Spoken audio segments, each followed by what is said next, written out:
వారి ధర్మపత్ని రామతులసి గారు, వారి సోదరుడు నొత్తం సుధీర్ కుమార్ గారు, వారి ధర్మపత్ని శాంతిప్రియ గారి అభయం, వారిని వారి కుటుంబాన్ని శ్రీ జగన్మాత ఈశ్వరి మహాదేవి అష్టేశ్వరులతో మాలాప్రసాద్ సన్మానించడం.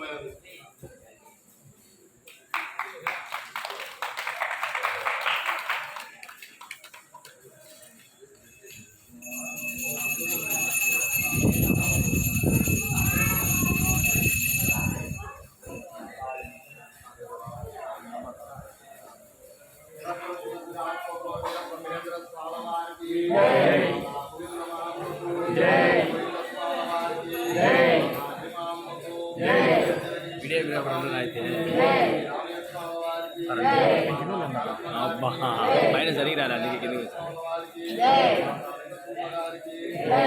తీసినా పైన